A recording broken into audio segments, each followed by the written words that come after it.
قد يسرنا القرآن للذكر فهل من مدكر۔ الحمد للہ رب العالمین والصلاة والسلام علی سید الانبیاء والمرسلین، اما بعد فاعوذ باللہ من الشیطان الرجیم، بسم اللہ الرحمن الرحیم۔ قابل صد احترام 30ویں پارے میں سورۃ الضحیٰ انشاءاللہ آج ہم پڑھیں گے، اور یہ آخری پارے کی اختتامی صورتیں ہیں جو تقریباً موسٹلی مکی صورتیں ہیں۔ اس سورۃ ضحیٰ کے اندر 11 آیات مبارکہ ہیں، اور یہ سورت نبی پاک علیہ الصلوۃ والسلام پر آپ کے اعلان نبوت کے بعد ابتدائی زمانے کے اندر نازل ہوئی ہے۔ ابتدائی زمانے میں جو بڑی تعلیم ہے نبی پاک صلی اللہ علیہ وسلم کے لیے اور پھر آپ کی وساطت سے ہمارے لیے، وہ ہے آپ کو تسلی دینا کہ حبیب کریم آپ تسلی رکھیں، اور یہ مشن بہت بڑا ہے اور مشکلات والی راہ ہے جو تبلیغ کی راہ ہے اور دعوت کی راہ ہے، لہٰذا اس سلسلے میں آپ صبر سے کام لیں اور استقامت سے کام لیں۔ اور یہ جو خاص صورت ہے سورۃ الضحیٰ، اس کا شان نزول کچھ اس طرح سے ہے کہ حضور کے اوپر وحی آئی، لیکن کچھ عرصے کے لیے وحی منقطع ہو گئی، جس کو ہم اپنی اصطلاح میں محدثین اور سیرت نگاروں نے اور تفسیر لکھنے والوں نے فترۃ الوحی کا نام دیا ہے۔ فے اور تے 2 نقطوں والی، اور رے اور پھر چھوٹی تے گول، فترۃ الوحی، اس کا معنی ہے وحی کا رک جانا۔ اب جب حضور کے اوپر چند دن وحی نہ آئی تو اس وقت کفار و مشرکین، خصوصاً ابو لہب کی بیوی جس کا ذکر سورۃ اللہب کے اندر بھی ہے، بڑے ایسے نفرت انگیز اور بڑے شدت آمیز الفاظ استعمال کیے کہ اے محمد صلی اللہ علیہ وسلم، معاذ اللہ، تمہیں تمہارے شیطان نے چھوڑ دیا جس نے تمہیں کچھ دن ورغلایا کہ کوئی اللہ ایک ہوتا ہے، اس کی عبادت کی جاتی ہے۔ وہ جو آپ کی تعلیمات تھیں، حدیث مبارکہ میں بالکل یہی الفاظ موجود ہیں۔ اس کے بعد اللہ تعالیٰ نے یہ سورہ مبارکہ نازل فرمائی اور اپنے حبیب کریم کو تسلی دی۔ الفاظ کیسے ہیں؟ اعوذ باللہ من الشیطان الرجیم، بسم اللہ الرحمن الرحیم، والضحیٰ واللیل اذا سجا۔ بڑی پیاری 2 قسمیں اٹھا کر بڑی پیاری ایک تشبیہ دی گئی ہے۔ واو قسم کے لیے ہے، اور ضحیٰ کہتے ہیں اس وقت دن کو جب سورج جو ہے وہ اپنے پورے جوبن پہ آ جائے، زوال سے پہلے کا وقت ہو، لیکن یہ جو سن رائز ہے اس سے تھوڑی اوپر کی کیفیت ہو۔ جیسے ابھی ہم نے نماز فجر پڑھی، اس سے پہلے اللہ نے کچھ کو توفیق دی، انہوں نے نماز تہجد پڑھی۔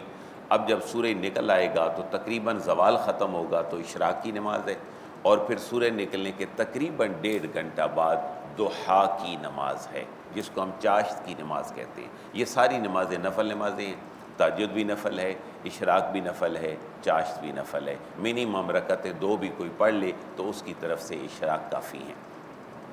اب یہ جو ضحیٰ ہے، یہ جب دن اپنے جوبن پہ آنے لگے، زوال سے پہلے یہ وہ وقت ہے۔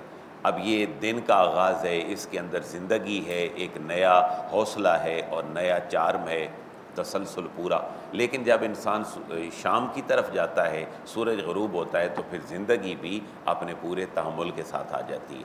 گو کہ شہری زندگی جوبن پہ آتی ہے، شام کے بعد بھی 10، 11، 12، 1 بج جانا بڑے شہروں میں یہ کوئی بڑی بات نہیں ہے، ہوٹلنگ ہوتی ہے، کھانا چیزیں چلتی ہیں، لیکن دن کا معیار سورج ہے اور رات کا جو معیار ہے وہ سورج کا غروب ہو جانا ہے۔ تو دن کے بعد رات کا آنا بظاہر روشنی سے تاریکی ہے۔ حضور کے اوپر وحی آئی، یہ روشنی ہے، اور کچھ دنوں کے لیے وحی رک گئی تو گویا یہ رات کی کیفیت ہے، سکون کی کیفیت ہے۔ اب اللہ تعالیٰ وحی فرما رہے، اے حبیب، جیسے دن میں پورا جوبن ہے تو بڑا چارم ہے، لیکن رات آ جائے تو اس کو کوئی برا نہیں کہتا، یہ تو انسانی تسکین کا باعث ہوتی ہے۔ لوگ سوتے ہیں، اللہ کے حضور پیش ہوتے ہیں، تو یہ بھی اللہ کی طرف سے ایک بلیسنگ ہے۔ تو 2 قسمیں اٹھا کر وحی کا آنا اور وحی کے نہ آنا دونوں کو مثبت معنوں سے تعبیر کیا گیا۔ والضحیٰ، قسم ہے روز روشن کی، آپ دور کا مفہوم سمجھیں کہ قسم ہے وحی کے آنے کی، آپ کے رب کے ساتھ اپنے تعلق کی مضبوطی کی۔ اور واللیل اذا سجا، واللیل، اور رات کی بھی قسم ہے اذا سجا، جب وہ چھا جاتی ہے۔ تو جیسے دن ضرورت ہے اسی طرح انسانوں کی رات بھی ضرورت ہے، تو رات کی تاریکی کی وجہ سے رات کی اہمیت سے انکار نہیں کیا جا سکتا۔ لہذا اے حبیب وحی کا آنا بھی اور وحی کا نہ آنا بھی، یہ دونوں آپ اس میں تسلی رکھیں، میں انشاءاللہ آپ کے اوپر وحی کو نازل کروں گا۔ پھر صوفیاء کرام نے اور جو بلاغت اور علم الکلام سے جن کا تعلق ہے، انہوں نے ان الفاظ سے دور کا معنی بھی مراد لیا ہے، اور والضحیٰ سے مراد حضور کا چہرہ انور ہے، اور واللیل سے مراد آپ کی زلف عنبری ہے۔ لیکن یہ صوفیانہ تفسیر ہے اور اس کو ہم غلط نہیں کہہ سکتے، لیکن یہ دور کا معنی ہے، قریب کا معنی وہ ہے جس کے لیے اللہ نے ان آیات مبارکہ کو نازل کیا ہے۔ قسمیں اٹھا کر کیا نشاندہی کی گئی اور یقین دہانی کروائی گئی، ما ودعک ربک وما کلا، اے حبیب کریم روز روشن کی قسم ہے اور رات کی قسم ہے جب وہ سکون کے ساتھ چھا جائے، ما ودعک، ما کا معنی نہیں، ودع چھوڑا کا آپ کو، اے حبیب کریم بالکل نہیں چھوڑا آپ کو، ربک آپ کے رب نے، یعنی جو وحی کا اعتراض تھا کہ نہیں آئی، اللہ فرما رہے حبیب کریم تیرے رب نے آپ کو نہیں چھوڑا، وما کلا، واو کا معنی اور ما نہیں، کلا ناراض ہوا، اے حبیب کریم آپ کے رب نے آپ کو چھوڑا بھی نہیں اور آپ کا رب کریم آپ سے ناراض بھی نہیں ہوا۔ اور کافر مشرک تو حبیب تانہ دیتے ہیں کہ آپ کے رب نے آپ کو چھوڑ دیا، لیکن آپ کی زندگی کا ہر آنے والا لمحہ آپ کے لیے بہتر ہی ہوگا۔ وَلَلْآخِرَةُ خَيْرٌ لَكَ مِنَ الْأُولَىٰ، واو اور کے معنی میں ہے، یہ جو لام ہے یہ تاکید کے لیے ہے، اور یقیناً کے معنی میں ہے، الآخرۃ جو آنے والی گھڑی ہے یعنی سیکنڈ ٹائم ہے، خیرٌ یہ بہتر ہے، لَكَ آپ کے لیے، من الاولیٰ پہلے وقت سے بہتر ہے، اور اللہ کے حبیب کا ہر زندگی کا اگلا لمحہ پچھلے لمحے سے اپنے مراتب کی بلندی کے اعتبار سے بہتر ہے۔ آپ اس سے یہ بھی سمجھیں کہ نبی پاک علیہ الصلوۃ والسلام نے فرمایا میں ہر روز 70 دفعہ سے زیادہ استغفار کرتا ہوں۔ اب استغفار کرنا تو گناہوں کی بخشش کے لیے ہوتا ہے، لیکن نبی پاک علیہ الصلوۃ والسلام کا استغفار گناہوں کی بخشش کے لیے نہیں ہے، بلکہ نبی پاک صلی اللہ علیہ وسلم کا اگلا لمحہ پہلے لمحے سے بہتر ہے۔ جب آپ اگلے لمحے پہ جا کر اپنے پچھلے لمحے کو دیکھتے ہیں تو وہ قربت الہی میں اس لمحے سے کم ہوتا ہے۔ اللہ کے حبیب اس کے اوپر استغفار فرماتے ہیں، اے اللہ میرا جو وہ لمحہ تھا تیری قربتوں کا وہ تھوڑا تھا کمپیریٹیولی اس کے جس پہ میں اب موجود ہوں، تو اس کی وجہ سے نبی پاک علیہ الصلوۃ والسلام کا استغفار تھا۔ استغفار کتنا سارا کرنا چاہیے؟ لمبے استغفار بھی حضور سے ثابت ہیں، جیسے سید الاستغفار ہے، یہ کلمات جو ہیں مغفرت کے ان کا سردار ہے، اللہم انت ربی لا الہ الا انت، صبح و شام یہ پڑھنے کی بڑی فضیلت ہے۔ اگر کوئی چھوٹا سا استغفار بھی کرنا چاہے تو اتنا جملہ بھی کافی ہے، استغفر اللہ، استغفر اللہ، اے اللہ میں بخشش کا طلبگار ہوں، اے اللہ میں بخشش کا طلبگار ہوں۔ باقی اور بھی الفاظ موجود ہیں، لیکن صرف یہ کہنا استغفار استغفار استغفار، یہ استغفار نہیں ہے، یہ استغفار کا نام ہے۔ جیسے کو کہے کہ میں روزہ رکھتا ہوں، تو روزہ رکھنے سے نہیں ہوتا بلکہ اس کو پرفارم کرنے سے ہوگا، کہ سحری کے وقت اٹھے گا، کھائے گا، اور پھر غروب ہوگا تو وہ افطاری کر لے گا۔ لہٰذا استغفار نام ہے اس پورے پروسیس کا جو ہم نے کرنا ہے، لہٰذا استغفار نام ہے، کرنے کے الفاظ کوئی بھی ہو سکتے۔ وَلَسَوْفَ يُعْطِيكَ رَبُّكَ فَتَرْضَىٰ، واو اور لام بھی تاکید کے لیے ہے، اور صوفہ جو ہے یہ فیوچر کے لیے آتا ہے۔ قرآن میں سین اور صوفہ جہاں جہاں بھی موجود ہیں یہ فعل کو فیوچر کے معنی میں، ورب کو فیوچر کے معنی میں کرنے کے لیے آتے ہیں۔ وَلَسَوْفَ اور ان قریب، یعطیک عطا کرے گا، کا اے حبیب کریم آپ کو، اور ان قریب عطا فرمائے گا آپ کو، کون؟ ربو کا، آپ کا رب، اے حبیب کریم آپ کا رب آپ کو ان قریب عطا فرمائے گا۔ کتنا عطا فرمائے گا؟ فترضیٰ، آپ راضی ہو جائیں گے، اللہ آپ کو اتنا عطا فرمائے گا۔ تھوڑے وقت کے لیے وہی نہیں آئی تو ظاہر ہے اللہ کے ساتھ اتنا گہرا تعلق ہے، لیکن اب ماں باپ ناراض ہوں تو دل گھٹن میں آ جاتا ہے، کوئی پیارا ناراض ہو جائے 2-3 دن نہ ملے تو دل میں گھٹن آتی ہے، بندہ ویسے دوستوں میں بھی کہہ دیتا ہے آج آپ کی بڑی یاد آ رہی تھی تو میں نے سوچا آپ کو فون کر لوں۔ تو اللہ کے ساتھ جو تعلق قائم ہوا تھا وحی کے نزول کے بعد، حضور اس کے لیے پہلے بھی کوشاں رہتے تھے۔ آپ ذرا حضور کی سیرت پڑھیں تو پتہ چلے گا، آپ کی عمر مبارکہ 25 سال کے راؤنڈ اباؤٹ ہے تو غار حرا میں جانا شروع کیا، اور وہی کب آئی ہے؟ 40 سالہ عمر میں۔ یہ 15 سال کی جو تڑپ ہے دل کے اندر کہ اس کائنات میں کوئی ہستی ہے جس ہستی نے اس کائنات کو بنایا ہے۔ اب جب وہی آ گئی تو پھر دل کو تسلی مل گئی، تشفی مل گئی۔ اب جب پھر رک گئی تو آپ اندازہ کریں کہ ایک تعلق قائم ہو اور وہ ختم ہونے کی طرف آئے چند دن، اور جو معاندین اور دشمن ہیں وہ تانے دینے شروع کر دیں، آپ خود اندازہ فرمائیں انسان کی کیفیت کیا ہوگی۔ اللہ تسلی دے رہا ہے، حبیب آنے والی ہر گھڑی پہلی گھڑی سے بہتر ہے۔ وَلَسَوْفَ يُعْطِيكَ رَبُّكَ فَتَرْضَىٰ، اور آپ کا رب کریم آپ کو اتنا عطا فرمائے گا کہ فترضیٰ، آپ راضی ہو جائیں گے۔ وہ کیا عطا فرمائے گا؟ اس آیت میں ایک جملہ ہے صرف کہ آپ کا رب کریم آپ کو عطا فرمائے گا۔ وہ عطا کیا ہے؟ وہ نبوت کے اگلے مراتب اور منازل ہیں۔ اب جب یہ صورت نازل ہوئی ہے تو اس وقت حضور کو معراج بھی نہیں ہوئی، اس وقت ابھی نماز بھی لازم نہیں ہوئی، ابھی شریعت نہیں آئی۔ اس کے بعد پھر بہت ساری چیزیں آگے چلیں تو اس کے اندر یہ باتیں بھی ہیں، فتوحات بھی شامل ہیں۔ اب قرآن آگے نازل ہوا ہے پورا، یہ تو بالکل ابتدائی صورتوں میں ہے، تو اللہ تعالیٰ نے بہت ساری نعمتیں اپنے حبیب کریم کو عطا فرمائی ہیں، فترضیٰ، جس کے اوپر آپ راضی ہو جائیں گے۔ اور اس کا پھر ایک اسپیسیمن بھی دیا کہ اے حبیب کریم پہلے بھی آپ کے اوپر شفقت نہیں فرمائی ہم نے، وہ شفقت کیا تھی؟ الم یجدک یتیما فآویٰ ووجدک ضالا فہدیٰ ووجدک عائلا فاغنیٰ۔ یہ 3 تاریخی حقیقتیں بیان کی، اے حبیب کریم ہم نے پہلے بھی تو آپ کے اوپر فضل فرمایا۔ وہ فضل کیا تھا؟ الم یجدک یتیما فآویٰ، کیا لم یجد نہیں پایا، کا آپ کو یتیما یتیم، اے حبیب کریم کیا ہم نے آپ کو یتیم نہیں پایا؟ حضور جو ہے وہ آپ کے والد محترم آپ کی پیدائش سے پہلے وصال فرما گئے، والدہ محترمہ پیدائش کے کچھ سال بعد وصال فرما گئیں، آپ کے چچا جان حضرت ابو طالب نے آپ کی پرورش کی، جناب عبد المطلب نے پرورش کی پہلے، پھر مشکلات آئیں، تو یہ جو یتیمی ہے یہ صرف نسبی یتیمی نہیں ہے، بلکہ دیکھیں آگے چلتے چلتے کتنی پریشانیاں، مصیبتیں، تکالیف آئیں۔ اپنوں نے بھی چھوڑ دیا جب حضور نے دعوت کا آغاز کیا، تو اے حبیب کریم کیا ہم نے آپ کو یتیم نہیں پایا؟ فآویٰ، پھر ہم نے اپنے رحمت کے آغوش اور دامن میں فآویٰ، پناہ دے دی۔ اس فآویٰ سے ہی ایک لفظ نکلا ہے جس کو ہم ملجا اور ماوا کہتے ہیں، جس کو ٹھکانہ کہا جاتا ہے۔ کیا ہم نے آپ کو یتیم نہیں پایا؟ پھر ہم نے آپ کو اپنے آغوش رحمت میں جگہ دے دی۔ یہ پہلا تاریخی ایک حقیقت ہے، اے حبیب آپ کو پہلے ہم نے کب چھوڑا؟ آپ کے والد تو پیدائش سے پہلے وصال فرما گئے، والدہ بعد میں چلی گئی، حبیب ہم نے تو آپ کو نہیں چھوڑا، ہم نے تو اس یتیمی سے اٹھا کر بھی آپ کو ایسا در یتیم بنایا کہ ساری کائنات جو ہے وہ آپ کے راستے پر چلنے سے ہدایت پا سکتی ہے۔ وَوَجَدَكَ ضَالًا فَہَدَىٰ، واو کا معنی اور واجدہ کا معنی ہے پانا، کا آپ کو، اے حبیب کریم ہم نے کیا آپ کو نہیں پایا؟ ضالًا، جو دال کا لفظ ہے یہ بڑا مشکل لفظ ہے، یہ دال کا لفظ گمراہی کے معنی میں بھی ہے۔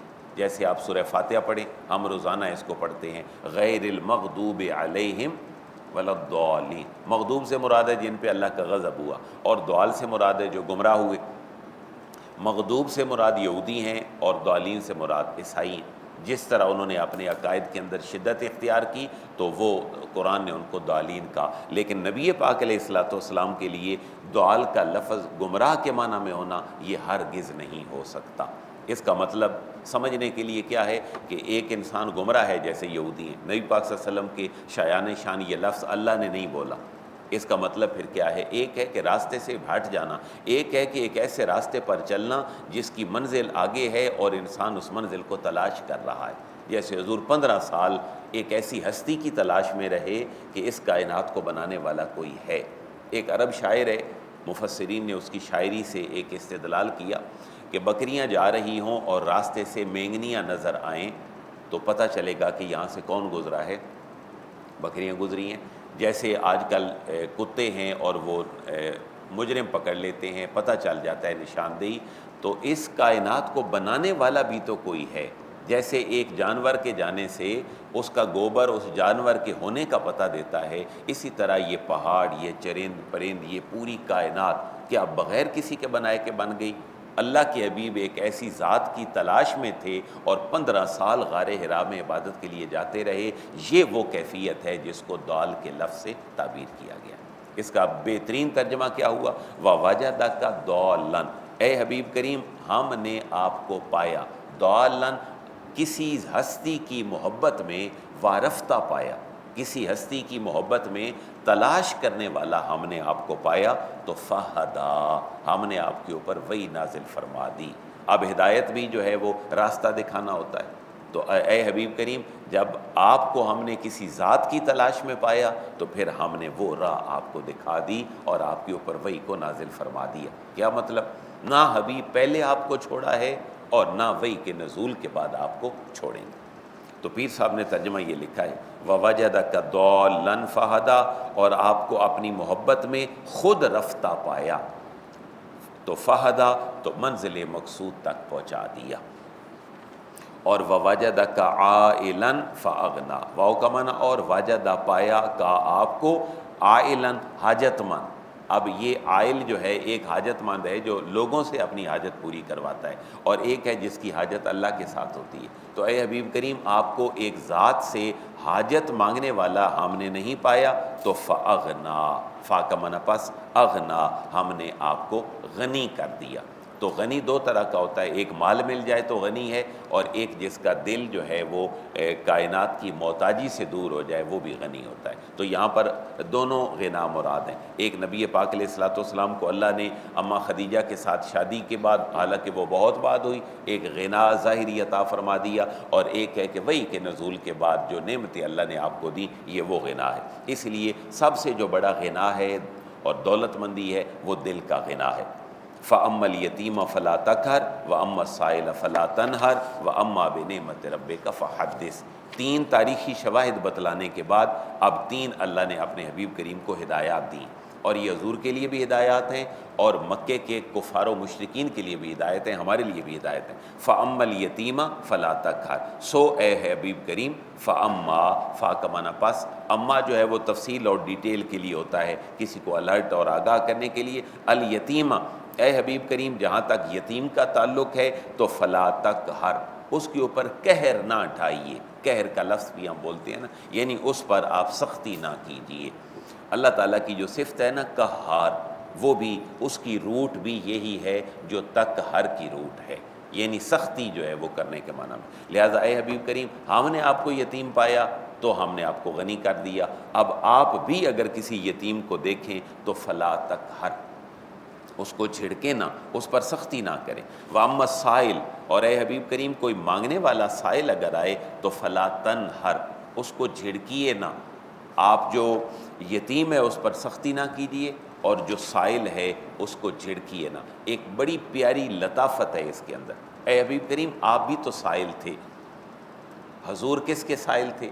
حضور ایک ذات کے سائل اور متلاشی تھے جو غار حرا میں جا کے تلاش کرتے تھے، کسی ذات سے آپ لو لگاتے تھے۔ تو اللہ تعالیٰ فرما رہے حبیب آپ بھی تو سائل تھے، ہم نے آپ کا سوال سن لیا، لہٰذا کوئی اگر آپ کے پاس آپ سوال کے لیے آئے تو آپ بھی اس کے سوال کو سنیے اور اس کو عطا کیجیے، ہم نے بھی آپ کو عطا کیا۔ وَأَمَّا بِنِعْمَةِ رَبِّكَ فَحَدِّثْ، اور اے حبیب کریم جہاں تک آپ کے رب کی نعمتوں کا تعلق ہے تو فحدث، اس کو بیان کیجیے۔ اب زبان سے بھی بیان ہوتا ہے اور عمل اور فعل سے بھی نعمتوں کا بیان ہوتا ہے۔ یہ جو اللہ کی نعمتیں ہیں اور ان کی تحدیث نعمت ہے، اس کی فہرست بہت طویل ہے۔ اللہ کی نعمتیں ہمارے اوپر کیا ہے؟ ہمیں انسان بنایا، ہمیں مسلمان بنایا، حضور کا امتی بنایا، کتنی اللہ کی نعمتیں ہیں، تو ان نعمتوں کا بیان ہونا چاہیے۔ ایک حدیث مبارکہ ہے مسند احمد بن حنبل کی، ایک شخص حضور کی خدمت میں بیٹھتے، کپڑے اچھے نہ پہنتے، جوتے اچھے نہ پہنتے، یعنی بن سنور کے نہ رہتے۔ تو نبی پاک علیہ الصلوۃ والسلام نے پوچھا اے بندے خدا اللہ نے تجھے کچھ مال و دولت نہیں دیا؟ عرض کرنے لگے حضور اللہ نے بہت نوازا ہے۔ تو آپ نے فرمایا اس کو پھر نعمت کا اظہار بھی کرو، اچھا لباس پہنو، اچھے جوتے پہنو، خوشبو لگانا، اچھی گاڑی میں سفر کرنا، اچھے گھر میں رہنا، یہ اللہ تعالیٰ کی بلیسنگز ہیں جن کا اظہار ہونا چاہیے۔ تو اللہ کے اوپر جو اللہ کے حبیب کے اوپر اللہ کی سب سے بڑی نعمت ہے وہ کیا ہے؟ نبوت۔ نبی پاک صلی اللہ علیہ وسلم پر اللہ کی سب سے بڑی نعمت نبوت ہے۔ تو اللہ فرما رہے اے حبیب کریم آپ کو جو ہم نے نعمت دی ہے اس نعمت کا اظہار کیجیے، اور وہ کیا ہے؟ تبلیغ اسلام میں لگ جائیے۔ آپ اس مشکل راستے پر ڈال دیے گئے ہیں، لہٰذا آپ اس مشکل راستے پر چلتے رہیں۔ اسی صورت کا تسلسل جو ہے وہ اگلی صورت کے شروع والے الفاظ ہیں، اس کا آغاز اور اس صورت کا اختتام آپ جب ملائیں گے تو دونوں صورتوں کے موضوعات بہتر سمجھ آئیں گے۔ ذرا غور کیجئے، اے حبیب کریم اپنے رب کریم کی نعمتوں کا ذکر فرمائیے، ان کو یاد کیجئے، یعنی قرآن کو آگے پھیلائیے، تبلیغ اسلام کا مشن ادا کیجیے۔ اگلی صورت کے الفاظ کیا ہیں؟ الم نشرح لک صدرک، ایک مبلغ کے لیے، ایک معلم کے لیے، حضور معلم انسانیت ہے، حضور مبلغ ہیں، اس کے لیے سب سے بڑی بات یہ ہے کہ اس کا اپنا کنسیپٹ کلیئر ہو۔ جب اس کا اپنا کنسیپٹ کلیئر نہیں ہوگا وہ دوسروں کو ڈیلیور نہیں کر سکے گا۔ تو اگلی صورت میں بھی اللہ تعالیٰ یہ فرما رہے ہیں الم نشرح لک صدرک، اے حبیب کریم کیا ہم نے آپ کا سینہ انور کھول نہیں دیا؟ اب جب کھول دیا ہے تو چلیے اللہ تعالیٰ قرآن کا فہم ہمیں نصیب فرمائے اور حضور کی سیرت طیبہ پر عمل کی توفیق نصیب فرمائے۔ وما علیہ الا البلاغ۔